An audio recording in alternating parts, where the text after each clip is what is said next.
It's streaming. Great. Welcome to the Centerville City Council meeting of March 26, 2021, being held by Zoom. Let me start by the determination. In accordance with Utah Code 52-4-2074 of the Utah Open and Public Meeting Act, I have determined that conducting an electronic meeting of the Centerville City Council with an anchor location presents a substantial risk to the health and safety of those who may be present at the anchor location. This determination is based on the facts and circumstances surrounding the COVID-19 pandemic. Thank you. I guess we should do a roll call. Councilman Ince. Here. Councilwoman Meekum. Here. Councilman McEwen. Here. Councilwoman Ivy. Present. And Councilwoman Fillmore. Here. Thank you, all five of you, for being here. So all five of our council people are present. So tonight our prayer thought is by Councilman McEwen, and we enjoyed his thought so much the time before we got him on the agenda again, because I don't think we rotated through, but we are excited to have him again. Well, I would be more excited if I'd actually prepared a real thought, but I'll just go with the prayer tonight instead. Thank you. Father in heaven, we ask that blessing be upon this proceedings, that we will be able to discharge the duties given to us to the benefit of our community, that we may have wisdom beyond our own as we consider the matters that are pertinent to those whom we are entrusted to look out for, to care for, both the proud and the prominent, and the poor and the needy. Father, we ask for these blessings and do so in the name of thy Son, Jesus Christ. Amen. Amen. Thank you, Councilman. I will, if you all rise with me, and I will lead the Pledge of Allegiance. I pledge allegiance to the flag of the United States of America and to the republic for which it stands, one nation, under God, indivisible, with liberty and justice for all.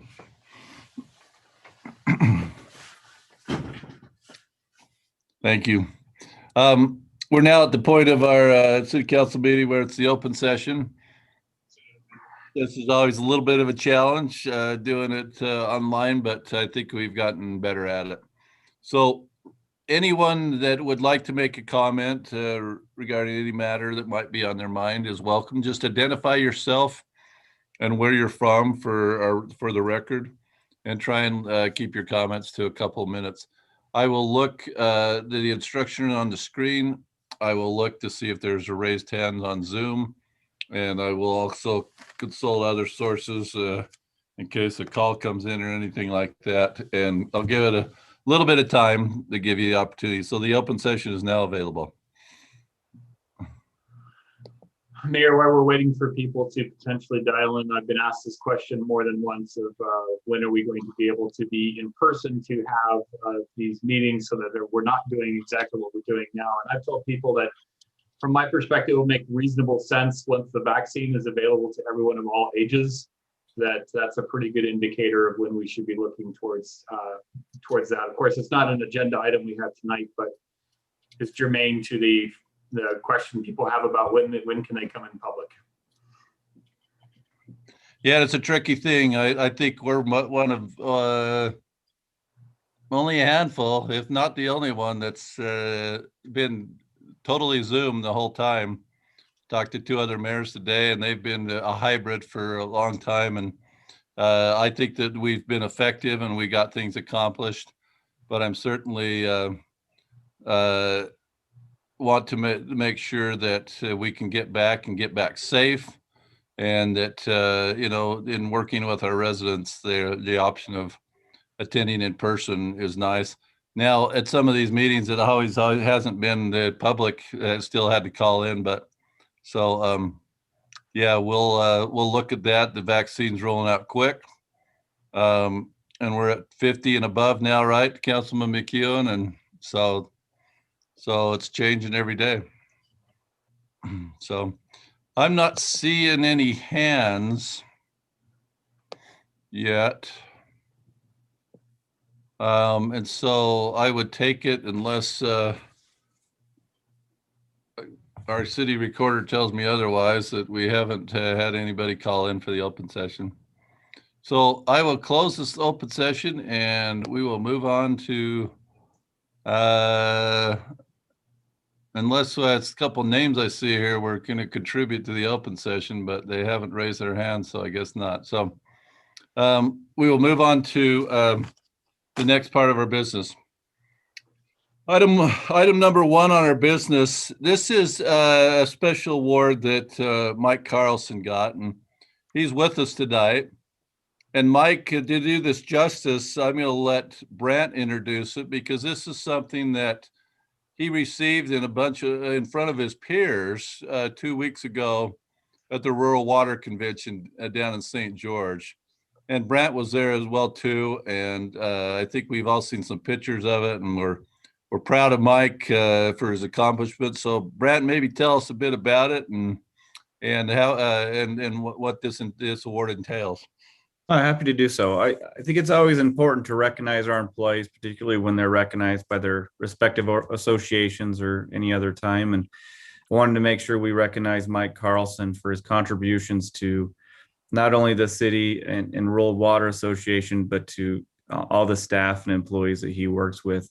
He's been great to work with over the last 2 months. I think we've had a lot of great conversations, Mike, that are really great. And but this award is just a testament to how much he cares and he gives. And so Rural Waters Association of Utah recognized Mike as the Extra Miler Award. And what basically it entails is Mike has gone above and beyond supporting the association through serving on various committees, including the membership committee and training committee, has led and participated in various panels and discussions to help educate other folks in the same profession. But big thing that I've appreciated our conversation that we had 2 weeks ago is learning more about what he provides in terms of scholarship funds for those that are in desperate need. And particularly one is supporting a young lady who received a scholarship to go back to school. And he contributed to her financially and through various programs through Rural Waters or things like that. And so I really appreciate Mike and what he does to support and take care of all those around him. It's evident, and I appreciate that Rural Waters has recognized it. And I think we also need to recognize that same giving nature that he provides here at the city. So thank you, Mike, for all that you do and for helping us with this transition and again, going to being the extra miler even here at Centerville City. Thanks, appreciate that. So Mike, I'm going to put you on the spot, then we'll all cheer for you. Give us one thing that you have learned in the 35 years of being involved with rural water. Well, I've been around with, probably with 38 years with the rural water, but the biggest thing that I learned is probably helping each other. I think that's probably one of the most important things, and Brandon testified to this too, is, when we go to these conferences, we find out that networking is huge. What somebody else has battled and already gone through can help me go through the problems that I'm going through at the time. And, it's just a good organization. Lee Hawks was one of the ones that was a founder that lives in Centerville. Many of you know him. He's one of the ones that helped get the Rural Water Association going. But it's just a good organization. I have watched people come and go over the years. I can't, as of the last conference, can't find anybody that's been there longer than I have. But, it's exciting to be in the organization. I'm thankful for you guys for allowing me to participate through our memberships and being supported to go to classes and to be, gain the knowledge that I've been able to gain. It's just a great organization. It's based upon helping small systems. And, the small systems couldn't survive without us large systems helping to support the organization. And, there's just so much good that comes out of that. You walk away feeling good about the things that you're doing, and you get, every year I come out of there, I keep going, wow, how am I going to keep up with everything that I got to get going? And, even this year, I learned a lot of things that I need to, to take care of and get going and get moving on. But it's been a good time. It's been a lot of fun to associate with good people, basically. Thank you so much. Did you know in advance you were going to get the award? I didn't know till about 3 weeks before the conference. So it was kind of a surprise. Usually it's an email asking me to teach a class, what it usually is. So I was afraid to open it up, but So Mike, I would just like to add that I've known Mike for many years, and since especially being on the council, the citizens that he helps, if you have a citizen that calls you and you've got a water problem and you call Mike, they always call me back and say, he was so friendly, he was so helpful, he treats our citizens that way and even more. I have never had a complaint. I send Mike there to people that are not happy, and he is right there. I called him once for somebody who was just about ready to cut through their, I think it was their gas line, and he jumped right down in the hole and probably saved me and the guy that was going to cut his gas line. So I just like to thank Mike for all he's done for our citizens, because to me, that's even more important than. Thank you so much, Robin, and I couldn't agree more. His customer service has been tremendous, incredible. So let's cheer for him. Mike, well done. thank you. Appreciate you guys. Thank you so much. All right, let's go to item number 2. This is the water grant, smart grant application.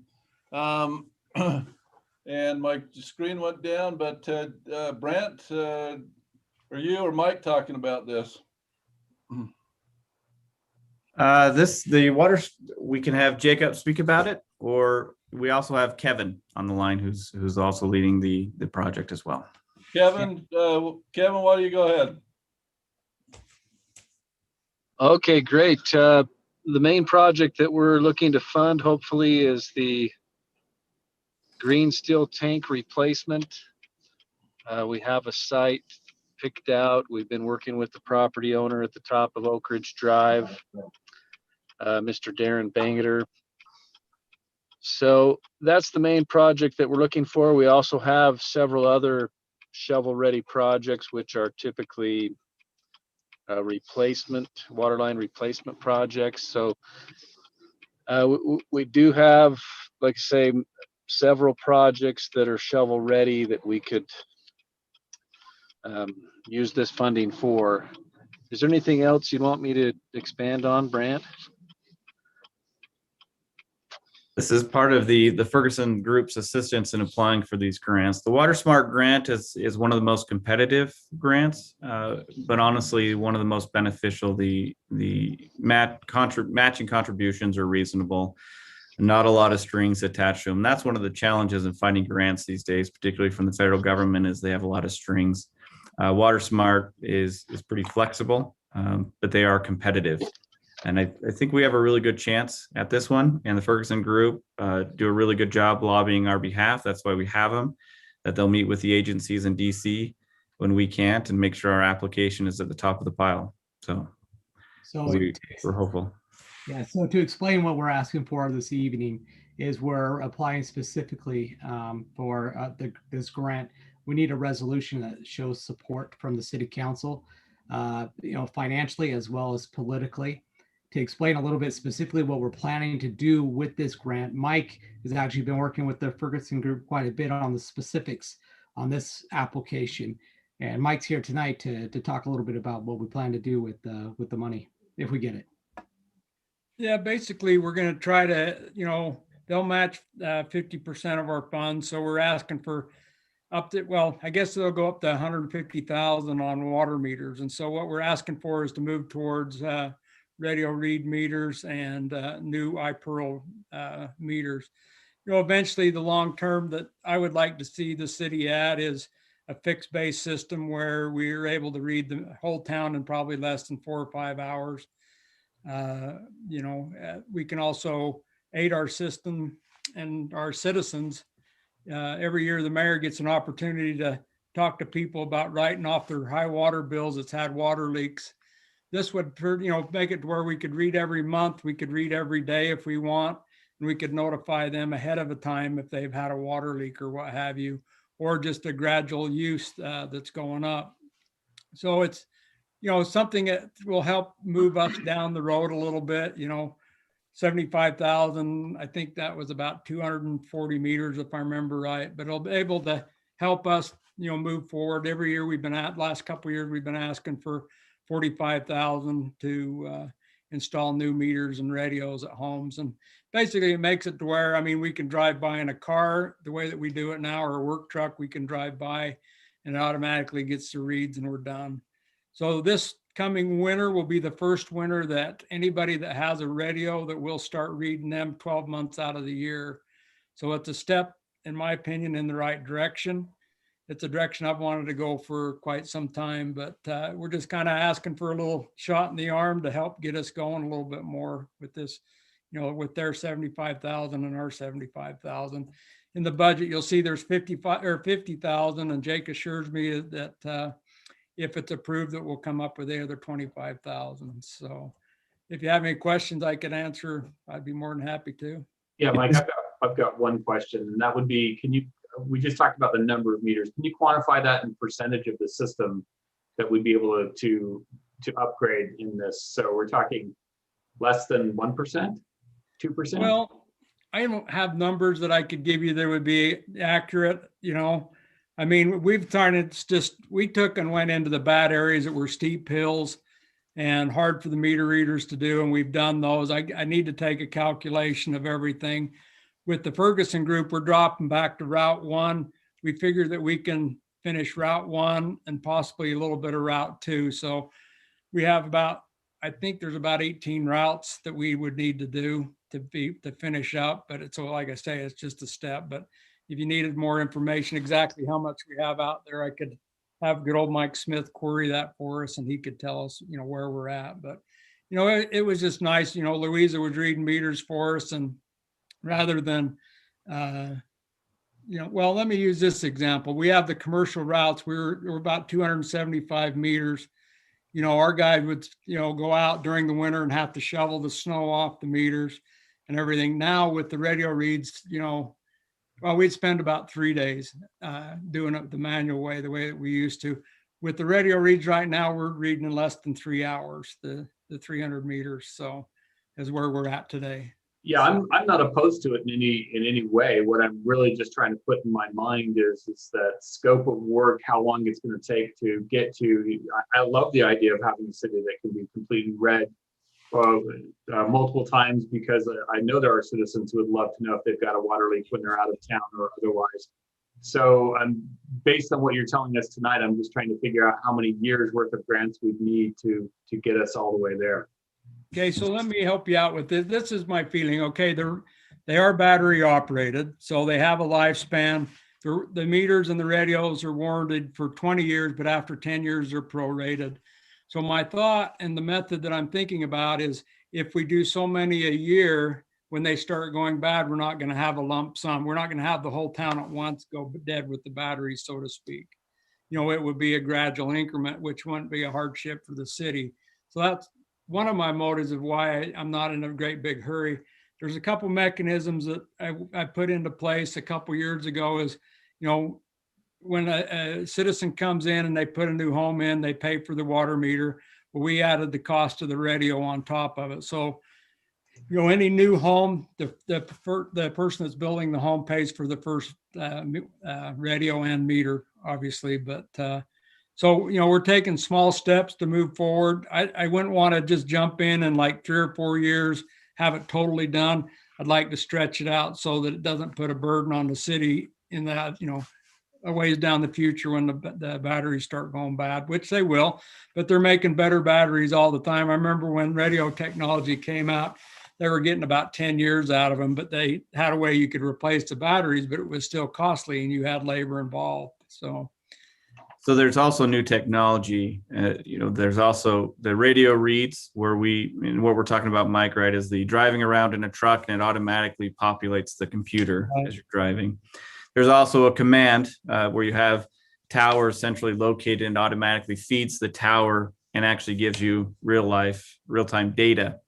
The challenge with these type of moves is they're costly and you don't directly see a financial benefit from it. You might save some meter reader time and things like that, but the initial cost it is challenging to overcome. But there are a lot of intangible benefits that we don't want to disregard. Mike and I have been talking about this possibility for a couple of years now, and I think it's the right direction to go. I had a water leak in my home in Ephraim, and I knew right away I had a water leak, and it was great being able to address it immediately instead of having a huge loss of water. So I think this is the direction to go.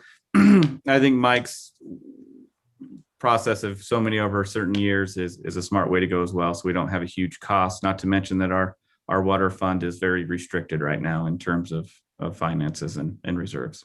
Well, I was actually looking at it from both the how long would it take us, but the thought occurs that I'm sure some insurance companies probably have some incentives for you to go to this type of technology as a homeowner. I know my insurance company sent me all kinds of water leak detectors and things like that, not necessarily the meter level. I'd be interested to find out if there was any kind of national program or otherwise co-op with the insurance companies to give incentive to residents to do their own upgrade. I don't know if I've ever seen that filling out my home insurance paperwork where they ask that question, but that is an intriguing question that I think we should explore it. I'll explore it. It's interesting.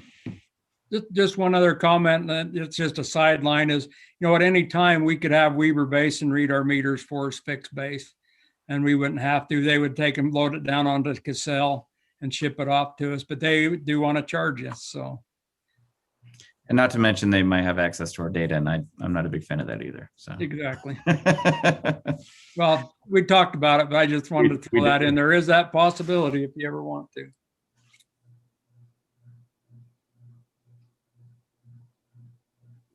Any other questions on this resolution? So what is the turnaround time for knowing the results of this application? I was just reading it. We can't start till February of 2022. So it kind of dampers our project a little bit this summer getting it done, but it's looking like, with COVID and everything that set us behind, they'll probably work out just fine, but I'm not sure. Let me look real quick. I thought I seen that. Jake, do you remember by chance? Let's see. Oh, I'm sorry. Yeah, I don't see where they just say that we wouldn't be able to begin until February of 2022. I thought I seen something in there that, I don't have that when we will know that we got it. Okay. I would make a resolution that we approve or offer a resolution that we approve 2021-13 showing support and authorization to apply for the 2021 Water Smart grants. Second. We have a motion by Councilman Ince, a second by Councilwoman Ivy. Roll call vote. Councilman Ince. Aye. Councilwoman Meekum.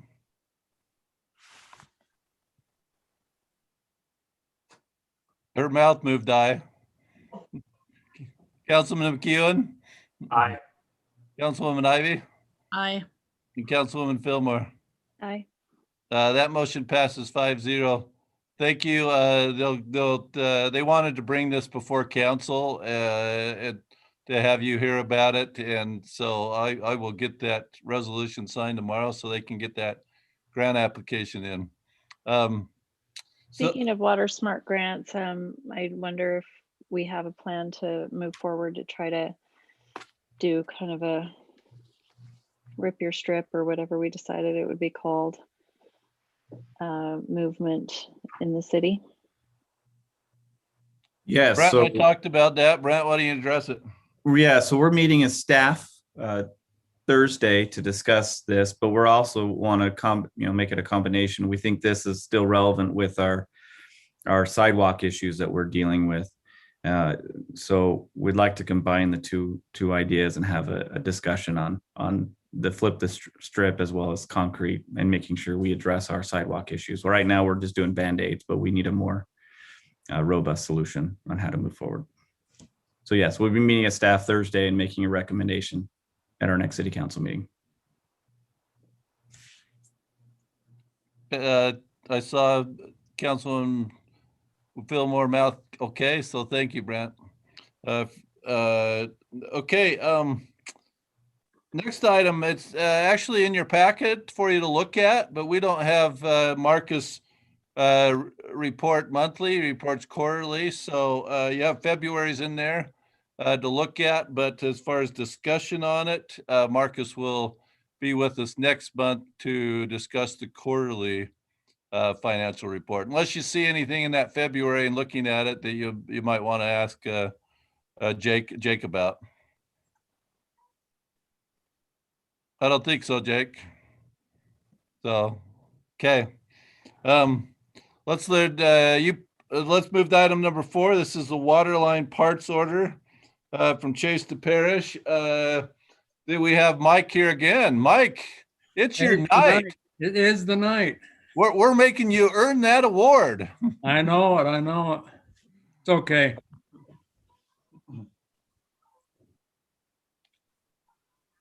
You want to tell us about it? Yeah, this is just the walk. Well, let me go over a couple things. I feel like we're a little bit early, excuse me, in getting this out to you. The problem that I've got is Mountain Lands is having a hard time getting the pipe. Same thing with Ferguson's. There's a resin shortage, long story short. So yeah, we are a little bit premature on, usually we like to submit both the labor and the water line parts, but with having a hard time, JCM canceled 40 truckloads of pipe going out to Mountain Lands. So they needed us to secure the pipe. This is the pipe that we would replace, not replace, that we'd be installing that high pressure line last year on 4th East from center to 4th North. We put that high pressure line in. We want to continue that over to Chase Lane, which will feed the Greenstill tank, but then also when we get the new tank at the top of Oak Ridge, this will feed that, so which will complete that part of the project. But I do need to get it ordered as soon as possible to keep the pipe prices. They're saying, by midsummer, there's a good chance that if you can get pipe, it's going to be through the ceiling. And so I'm thankful that they held their prices this long for us, but I had to disqualify Ferguson. They were low bidder overall, if you can see from the document that I had, because they forgot some parts and they would wanted another $3,000 to $4,000 to bring their bid up. So in going through that, we found an error on their part. When I talked to them about it, they didn't want to honor it. So the water line parts went to Mountain Lands, but the Ferguson was still lower because I did 2 separate bids with the drainage pipe. So that's kind of why you're seeing 2 different companies. So any questions on that? I know I went through it pretty fast, but.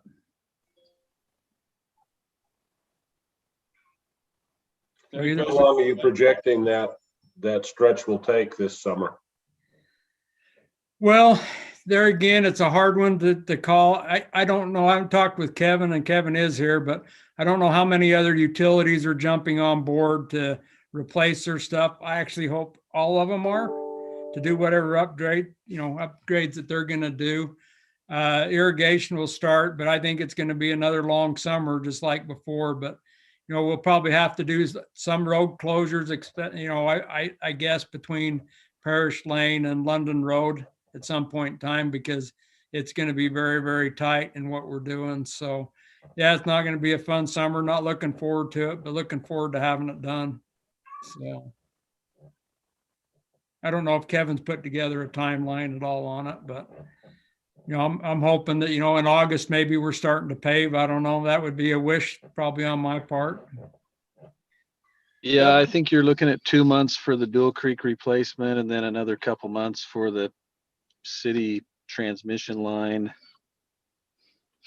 And then hopefully the road can get rebuilt by, hopefully we're paving and have it wrapped up by October 15th. So yeah, it's going to be another long summer on 4th East from Parish Lane to Chase Lane.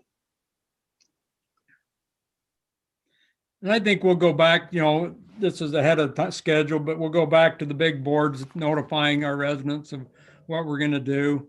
We'll go back to maybe doing some more on the web of what's going on so that people can look at that and start, planning where they should go and where they shouldn't. So We definitely need more water trucks. Last time was embarrassing. I had people take me up there and show me their gardens, and they literally had 4 and 5 inches of dirt on their gardens. They couldn't even grow them. And the water trucks were not going up there like they should have been. So if we would keep an eye on that and push them a little bit to try and keep them to keep that dust down. It was really bad last time. So we're gonna have to do it in twofold. We're gonna have to work with Dull Creek. We'll have to bring that up in the pre-work meeting. Hey, please. They have, you know, I think, did we end up with the same contractor, Kevin? I should know. Yes. So Great yeah, base. we got the same contractor, so maybe 7 inches this year, Robin. I don't know, but Oh my, they're gonna have me up there this year. I was really torqued last year. So you tell them they don't keep that dirt down. The city council woman's gonna be up there. we'll have to send your PR person up there to take care of it, right? Yeah, yeah. Robin and I had a number of conversations, so I agree wholeheartedly, Mike. Let's make sure we're on top of that. Mike, it could be worse. It could be 25 inches of snow like they got in Denver Monday. So Oh, let me see. What would I rather have? I'm not sure. Unfortunately, 25 inches of snow. Yeah, might help the whole state out. yeah. So unless there's more questions for Mike on the agenda, the recommendation is to approve the pipe orders as recommended by the staff for the water line parts, mountain line supply, and the drain pipe Ferguson. I'll go ahead and make a motion that we approve Mountain Lawn Supply for the water line parts for $81,259.05. And the drain pipe from Ferguson for $18,650. Second, We have a motion and a second. Let's do a roll call vote on it. Councilwoman Ivy, Aye. Councilwoman Fillmore, Aye. Councilman Ince, aye. Councilwoman Meekum, I, and Councilman McEwen. Aye. That recommendation passes 5-0. Thank you, Mike, for that presentation on that. But thank you. And Kevin, thank you as well. Next item, let's go to item number 5 on the agenda. This is a public utility easement at 156 South, 200 East, which is owned by David and Heidi Williamson. Lisa, you want to go into a little more detail on this for us? Yes, thank you, Mayor. You have before you tonight the acceptance of a public utility easement on a single lot development. In order to get their building permit, they need to provide the public utility easements on 3 sides of their parcel. And so this proposed easement has been prepared. And the only change that's needed is that we need the surveyor's stamp on the legal description that's attached, but we'll take care of that once the council approves it and get that revised. And I think the applicant, either Heidi or David Williamson, is online if you'd like to hear from them, but staff does recommend acceptance of this PUE easement for 156 South, 200 East. Council, questions of Lisa or the applicant? I would suggest that we pass the public utility easement for 156 South, 200 East. Second. We have a motion by Councilwoman Meekum and a second. We'll give it to Councilwoman Ivy. Lisa, is this a roll call? Yes, if you could, just for. Okay. Roll call vote. Councilman McEwen. Aye. Councilwoman Ivy. Aye. Councilman Ince. Aye. Councilwoman Meekum. Aye. And Councilwoman Fillmore. Aye. That motion passes 5-0. Williamsons, do you have anything to say? I didn't let you before, but you joined this meeting. Do you have anything to say? No comment. Thank you. All right. Thanks for being with us, and good luck with your building there. Okay. Item number 6. This is minutes review and acceptance of the March 2nd, 21 City Council minutes and the March 2nd, 2021 work session minutes. Are there any changes to either of those meetings minutes? Motion to accept the minutes as recorded. Second. We had a motion and a second. All in favor, aye? Aye. Opposed? That motion passes unanimously. Mayor's report for tonight. Going to skip City Council? Oh, no, we're not going to do that. City Council report from Council Member McEwen. Thank you, Councilman Ince. Since I just gave this report last month, there is no substantive change worthy of discussion, so I'm good. Hey, Thank you. George, Yeah. I'm having a hard time remembering. Do we have a pending potential problem with the mosquito abatement district and spraying? If our spring is as early as it looks like it's going to be this year, that they will not have enough chemical to take us through the season?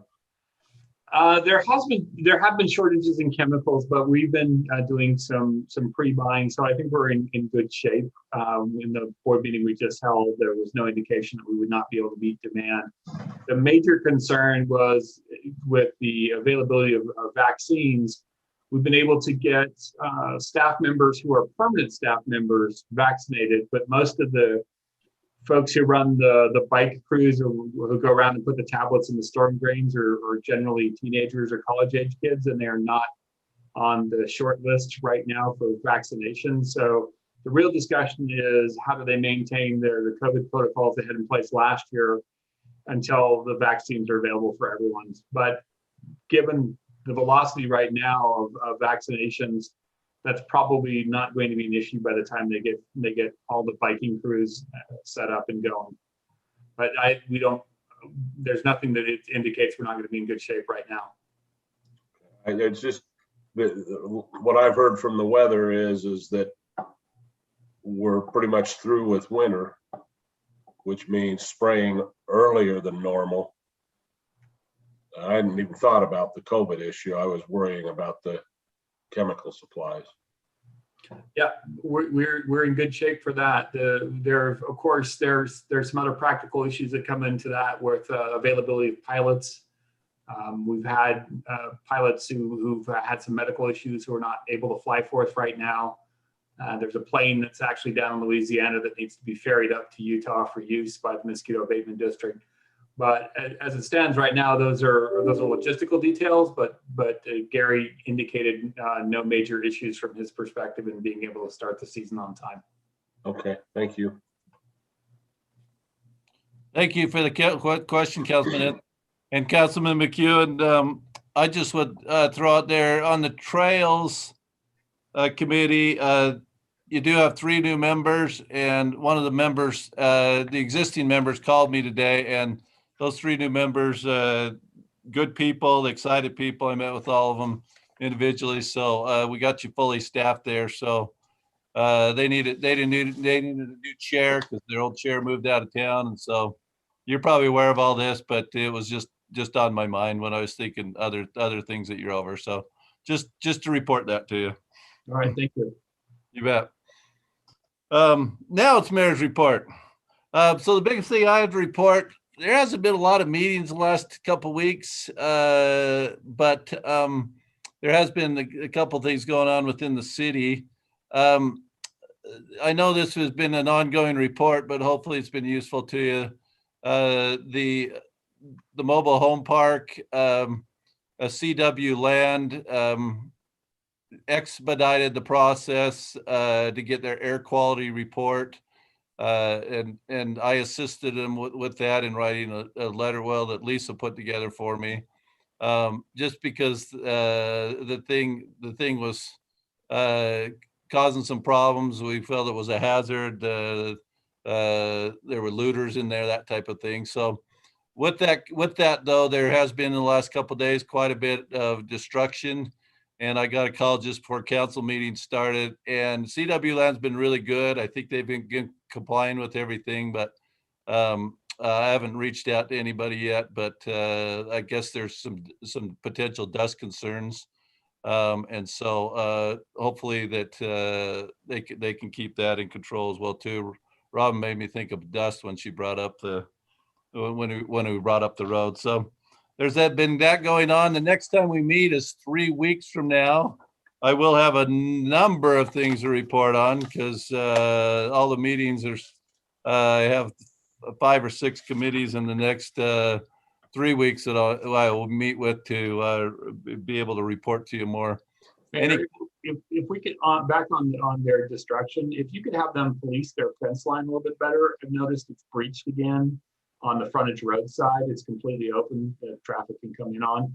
So I don't know if they're actually trying to egress through that point or if somebody just poked a hole for some more looting, but it seems to be an active problem with that fence being opened up on a regular basis. I've noticed that hole too, and most times I've noticed that a person could get through it, but is it big enough to like get a car in through it? If you didn't care too much, you certainly could, but that hole keeps closing and opening up. So somebody's actively using that for transiting. I've walked by and it's been fence has been closed off, it's been wired shut, but the bulk of the time it is open on the frontage road side. Okay, thanks. Yeah, thanks. I can deal with that issue as well as the other one I just brought up with you. So thank you, Councilman. Any other questions for me? All right, if not, we'll go to the city manager. Yeah, I did have one. Have you had any more 4th of July conversations? No, but we have COG tomorrow. As far as what you talking it's citywide or county-wide? I was more concerned city at this point. Not only what I reported to you 2 weeks ago, and Okay. so they've not had anything since then. Okay. Any other questions? Is there anything you can do about the wind, Mayor? I'm getting a lot of complaints about the mulch from the new park ending up in not the park. We've changed the topography just enough that it's really changed a lot just in this few little house section. So what do we do about that? Go away from mulch, something that doesn't blow? I don't know. I've got a neighbor who's not enjoying having the lawn be buried. Yeah. Is it that bad? It's pretty bad. Of course, when my app says that I'm getting 4 and 5 mile an hour winds and I'm looking at it and it's looking about a 35, I'm getting a lot more wind right through this. It's like a wind tunnel that it didn't used to be. I mean, it was strong before, but there's more wind now that we've taken out the trees and the handball courts that used to buffer and divert it a little. Yes, a cement wall. Yeah, that the 2 court size that would have stopped it definitely. I don't know, Councilwoman. I guess we have to look at loose material that we have for our landscaping. Yeah, I wish I could stop the winds, but I've thought about putting up a weather station just in my yard and broadcast what the winds really are. So and yeah, over the weekend, I mean, yeah, I would have rather had the 25 inches of snow than the wind, I guess. But that's we were getting the wind because they were getting all that snow in Wyoming and Colorado. So yeah. Well, if you can make a deal and swap them, let me know. Okay. City manager report, Brant. Thanks, Mr. Mayor. And Councilmember Ivy, I have a note here to check on that. I mean, these are things we want to know. I mean, you don't know until you know, right? So thank you for giving us a heads up on that one. So we'll check on the mulch at Island View Park. I just have 3 items. One is just want to make you aware, there's been a request for a noise permit. It's not really a request, it's more of a notification of a noise incident occurring on the north end of the city, more so in Farmington. The West Davis corridor is underway and they're going to start doing pile driving, trying to get everything ready for the bridge. They gave Centerville City notification, even though most of the project at this time is in Farmington. So I just wanted to give you some information about that. I've asked UDOT to provide some information that we can share on social media I'm sure we'll have residents asking what's going on. So what they're doing is preparing for the West Davis corridor, primarily the overpass, the in-change. We do have a process that I just want to make sure the residents and yourself are aware of. We do have Kevin Campbell, who does go through a process, and we have our DRC that reviews these projects. Noise permit doesn't necessarily fall under the purview of those type of review. That is one area that I've actually had a conversation with Lisa and Corey about. Our noise permit according to our ordinance is just essentially a notification to the city manager. City manager says, sure, with these conditions, but I'd actually like to work on that process and make it a little bit more rigid. But just FYI to you, but we'll also get something out on social media hopefully the next day or two, letting the residents know this work will be occurring, I believe, in May. And is that daylight hours they're driving, or do they drive 24 hours a day? It's going to be also nighttime. They are exempt according to Senate Bill 177, the email I had received. They are allowed to do nighttime work. So I don't know what it's going to be like until it actually occurs. But if we need to have follow-up conversations with their PR firm who they've hired to represent, then we'll have some follow-up conversations. So if you hear of anything, please let me know. Or I can also share the information, the PR firm's information with you, and we can contact them directly. That's the big thing in these projects is they hire these public relations firms primarily for these comments from residents. So we don't necessarily need to receive them all. We need just to direct them to this contact information, which will be included in the social media post. So if you get anything, it's almost best to have it come directly from the resident instead of us trying to filter that through. So appreciate your help on that. Any questions on that? Great. And the next item I have is just letting you know the Randall property is now slated for demolition in the next 3 to 6 weeks. We have signed the contract with Sage to provide the demolition services of the Randall property. It does take some time. There's an asbestos inspection that must occur, as well as a 10-day notice to the state, the Department of Air Quality. I have reached out to one of the family members, letting them know the process is underway. We had a very good conversation yesterday. She appreciates the support, so I'll keep you updated on when that time. I've asked the contractor to keep us updated on when the actual Traco will be here doing the demolition. I'll keep you updated on that. Any questions on that one? We're going to have a meeting about where we're going with this. As far as where we're going with what we're doing on the property. The intent right now is I think there's going to be a larger conversation, but the intent as of now is to throw down grass and irrigation until we actually can, again, as mentioned earlier with Councilmember Fillmore in our conversation with Whitaker, is actually planning out the area. We don't want to make significant investment until we know what the entire area is going to look like. So we need to revisit this on a larger scale, in my opinion. Are there any differing thoughts on that? No, I just guess I figured we'd be doing that before we tore it down. I don't know that anybody ever said that. That's kind of what went on in my mind. Yeah, the plan is not to keep it really simple and throw down sod, use the existing irrigation, and just do that for now. It's a very inexpensive way of putting something down, because the other ideas that we might discuss might take more funds and more time, and we don't want to have a weed mess there or a mud mess. So grass and irrigation is the simple temporary solution for now. Yeah, I have a question. How big's the barn they're going to put over at Whitaker? There's that red barn out there on his property. We could just move it across the parking lot. Do you know, I'll be honest, Councilor Meekum, I don't know much about the pole barn. I know the discussions have occurred, but that's a conversation Councilman Ivey, maybe you and I can have, and you can enlighten me, or I'll have a conversation with Lisa. I don't know much about the pole barn and what the intent is, but I need to look into it a little bit more. It is a really cute little red barn out behind his house. It is a nice red barn. So Brad, not very big. No.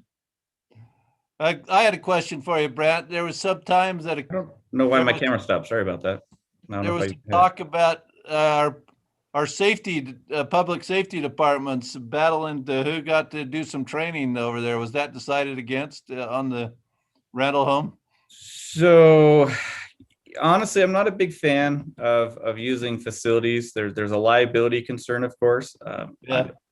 Definitely kind of the kibosh on fire there's some issues allowing fire, but I have no issue with our police. There are some liability concerns, of course, but Chief and I have not engaged in that conversation in the last couple of weeks. But I'll ask Chief if there's any interest in breaking down, but we need to be much closer to the demolition day. We got to keep it locked up and secure right now. Yeah, okay. But as far as fire, there's environmental concerns by having fire drills. Don't like how close it is to our well and city hall. So just avoiding the whole fire situation, but police, a possibility. Yes. I didn't want to lit on fire. I was never in favor of that personally. Right. Oh, Lisa's on. She's saying no right now. She's saying with her eyes. Yeah, I agree with Brant, and I think even the fire chief mentioned that there's a lot of permitting requirements to burn down buildings or even practice. I was involved in South Jordan once. They were burning down a building in a training, and they didn't realize that the building had asbestos, and they were fined up to $20,000. It's a federal fine. They tried to appeal it. I'm not sure where it ended up, but it can get very costly very quickly, and you've got to do the testing. So it sounds like a really good idea, but there's a lot of risks involved and cost and permitting. Yeah. So the asbestos thank you, Lisa. So the asbestos investigation will be telling on if we allowed it all. It is an older building, and I suspect there's asbestos issues which would negate this conversation at all. I think so. Yeah. It's going to cost you more than you paid for the building. We didn't pay anything for the building. We played for the land. Touche, Bill, touche. And then the last item I have is the recruitment process. I don't want to spend necessarily too much time on this, but just I sent the email out to all of you just with the proposal, the recruitment process, the interview panel. Yes, Councilmember Ivy, we did discuss Councilmember Meekum as one of the representatives. What we didn't discuss is the possibility of another council member, but I also like to throw it out there. I don't like to have these interview panels too big. If you have too many, it becomes more intimidating and you kind of lose that purpose. But if we eliminate one of the council members, I actually failed to include Kevin in the interview panel for Public Works. And I'd like to remove one of the council members for Public Works and bring on Kevin. I think he could bring a lot of insight on the engineering side as we look in hiring the next Public Works director. Or we can keep and just add Kevin. I think that makes it 8 members on that panel. It gets it large. Or we could actually remove one of the frontline employees. I really like, in these types of situations, I like to have at least one frontline employee to offer their, share their input or their knowledge so they understand the process. So they can also let all the other frontline employees know about how the process went and things like that. So what are your thoughts on the panels? Are we okay with the finance director panel remaining the same as the recruitment last year? I believe so. And then, so Public Works director recruitment. Any thoughts? Now, again, I'm not firm on this. I'm open to any ideas on the Public Works director position.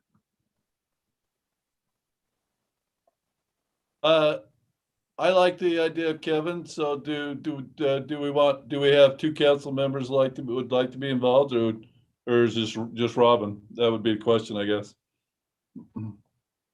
And with this, I highly recommend we do a second interview with both positions.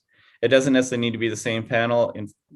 The best second interviews I've ever conducted are more informal, 2 or 3 members. So you can have a different council member on the second interview with the mayor and myself, or however we want to do that. But a second interview talking about more informal and really getting down to a fit discussion with the city.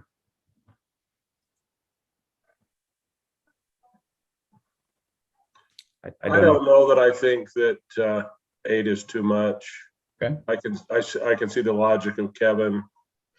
I'm not dramatically opposed to only one council person and the mayor. So I go either way. Me too. So we need help from others. Well, I just put my feel out. Right. Great. Thanks. 4 others that can opine. Yeah, I appreciate that. I agree. I'm with you too. I'm mixed. It can go either way. Do we trust Councilmember Meekum to make the decision for the entire council? Absolutely. Implicitly. I agree. But if there is another council member that wants to be a part of the process, I encourage it. I think these are a really good opportunity to get to know the candidates, and you have more confidence in who we selected because you're part of the process. So I'm not opposed to having 8 either, because this position matters. Yes, it does. I wouldn't be against doing it. I don't know how my schedule and the interviewing schedule would coincide. So, Okay, well, we can move into that and come back, put a pin in this. We'll come back to it. The proposal we have, Jacob, correct me if I'm off a little bit. The hope was, and this is rushing it, of possibly starting the interviews next week. That's not going to happen. We're really pushing it, asking people to rearrange their schedules to accommodate an interview. The candidates primarily, we do have spring break the week of the 29th, and we'll be missing a couple people, but I'd propose we have on the week of the 5th in April conducting the interviews. I suspect we'll have one day. My hope is that we do it in one day, scheduling out an hour per candidate with a 30-45 minute interview with some in between time. So an hour. So if we have 5 or 6 candidates that we interview, we can have it done in one day. And then I propose that we meet sometime in the next week to discuss our selection of our top 6 or 5 or 3 that we'd like to interview. And we can be flexible on that. And we can coordinate that after this. We don't have to continue this discussion. But really the week of the 5th is when I think is a great time to do the interviews. I could do that if that works. Okay, is the council okay with Councilmember Meekum, Councilmember Ivy? I mean, I don't know if anybody would say no, that'd be terrible, but They're welcome to say no. I think that would be great. I think that'd be great to have the 2 of you, because we do have Councilmember McEwen and Councilmember Ince on the finance side. And of course, the mayor, Jacob, and myself will be on every one of them. So I think that breaks it up pretty good. You're gonna do this in one day, like you said, Brent? So Public Works will be one day, finance will be another day. So we'll need 2 days. Can I vote for Public Works not being a Wednesday? Sure. Okay. Thursday, the 8th. Okay. Done. Got that, Jacob? The hope is our candidates will be able to accommodate. And it might be one of those where Friday actually might be another day we consider as well. So Thursday and Friday, it looks like it's what it will be. I'd vote for Tuesday for the finance, but I'll Okay. work around the other. Well, the 9th is my 40th birthday, so that's a big deal. So maybe I need to take that day off. Okay, it I'll sounds hook like up the transition. you have the determination, don't you? Great. No, we're good to go, Jacob. We'll go from here. And what we need to do, our next step is we'll develop the questions. We actually have a good set of questions that I picked up from a recruiter years ago. There's 130 questions, and they range anywhere from skills, competency to character, writing, management, leadership. And I mean, we generally try to just take 10 to 15 of those questions, but I would like to work with Kevin. I know Kevin's on and actually get some really skill related questions to challenge the candidates on the skill side as well. So. Okay, I'll be thinking of some of those. All right. Yeah, absolutely. Please, if you have any, please send them our way. So, all right. Thank you. I think that gives us clear direction. Jacob, do you have any questions on that? Oh, that sounds good. Great. So we'll schedule something. We'll work with schedules the next week or so to get together as a group via Zoom or meetings, our teams, Microsoft Teams, and actually we'll do Zoom since that's what we're comfortable with, and discuss this, our candidates and our recommended interview candidates we'd like to see. So I'll have two separate meetings set up, one for finance, one for public works. I'll go from there. Thank you very much for that. Appreciate it. I'm looking forward to this process. I'm really anxious. We have some great candidates. If you haven't looked at the resumes that were sent to you, I do think we have some great candidates for both positions, and it's going to be pretty competitive. That'll be great. So Okay, great. Thank you. That's all I have, Mr. Mayor. Are there any questions for me? Woohoo. Thank you. No more. Do we have a closed session need for it, or are we looking for adjournment here? Motion to adjourn. Second, Second, all in favor? aye. Hi. You guys have time to go do something else tonight. Go have some fun.